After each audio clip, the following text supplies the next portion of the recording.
ഇന്നിതേ ഇങ്ങനെ എണീറ്റ് പോണത് വൺ ഓഫ് ദി ഗ്രേറ്റ് ആയിട്ടുള്ള ഒരു ദിവസത്തേക്കാണ്. സ്റ്റാർ സിംഗർ സീസൺ 10 ഹോം ടൂറിന്റെ ഭാഗമായിട്ട് പാലക്കാട് ഗായത്രിയുടെ വീട്ടിലോട്ടാണ് നമ്മളിന്ന് പോണത്. ഇപ്പൊ നമ്മളുള്ളത് തൃശ്ശൂരാണ്. അപ്പൊ ഇവിടുന്ന് റെഡി ആയിട്ട് വേണം അങ്ങോട്ട് പോകാൻ. പവിത്രയുടെ അമ്മ കൂടെ ഇല്ലാത്തതുകൊണ്ട് അവളെ ഞാൻ ഇന്ന് എന്റെ കൂടെയാണ് കിടത്തിയത്. അപ്പൊ ഞാൻ ഭയങ്കര സ്ട്രിക്റ്റ് ആണ്. അതുകൊണ്ട് തന്നെ അവൾക്ക് അങ്ങനെ മടുത്തിട്ടുണ്ട്. വരണ്ടായിരുന്നു എന്നങ്ങോട്ടായിട്ടുണ്ട് ആ കുട്ടി. അങ്ങനെ പ്രഭാത കർമ്മങ്ങൾക്ക് ശേഷം ഞങ്ങൾ ബ്രേക്ക്ഫാസ്റ്റ് അടിച്ച് കയറ്റാൻ വേണ്ടി ചെന്നു. അപ്പൊ ഇതൊക്കെയാണ് ഞങ്ങൾ രാവിലെ തന്നെ ആ കുട്ടി ഉണ്ടല്ലോ മധുരമുള്ള ജ്യൂസാണ് കുടിക്കുന്നത്. ഞാൻ നന്നായിട്ട് ചീത്ത പറഞ്ഞിട്ടുണ്ട്, പേടിക്കേണ്ട ആരും. ശേഷം ലിപ്റ്റിൻ കടം പേടിക്കുന്ന രംഗമാണ് നിങ്ങളിപ്പോൾ കാണുന്നത്. തീർത്ഥയുടെ കയ്യിൽ നിന്നാട്ടോ മേടിക്കുന്നത്. അപ്പോൾ അത് കഴിഞ്ഞിട്ട് നമ്മളിത് ഡ്രസ്സൊക്കെ ഇട്ട് റെഡിയാവാൻ വേണ്ടി തുടങ്ങി. പിന്നീടാണ് എനിക്കുള്ള പണി വന്നത്. അവളെ കൂടെ കിടത്തിയാൽ മാത്രം പോരാ, അവളെ ഒരുക്കുന്ന ഒരു ടാസ്കും കൂടി എനിക്ക് കിട്ടി.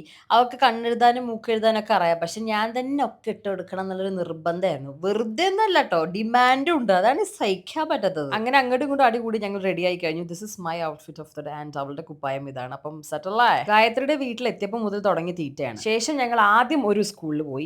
അത് കഴിഞ്ഞിട്ട് പിന്നെ ഗായത്രി പഠിച്ച സ്കൂളിൽ പോയി. മൊത്തത്തിൽ വൈബായിരുന്നു. പിള്ളേരെന്നൊക്കെ പറഞ്ഞിട്ടുണ്ടല്ലോ ഏതാ ലെവൽ എന്നറിയോ, ഭയങ്കര എന്താ പറയുക, സന്തോഷമായി മനസ്സ് നിറഞ്ഞിട്ടാണ് ഞങ്ങൾ അവിടെ നിന്ന് ഇറങ്ങിയത്. മനസ്സ് മാത്രം നിറഞ്ഞാൽ മതിയോ, വയറും നിറയണ്ടേ. വയറ് നിറയ്ക്കാൻ വേണ്ടി നല്ല പാലക്കാടൻ സദ്യ കഴിച്ചു. പായസമൊക്കെ ഉണ്ടല്ലോ എന്താ രുചി, ഒരു രക്ഷയില്ല എന്ന് പറഞ്ഞാൽ ഒരു രക്ഷയില്ല.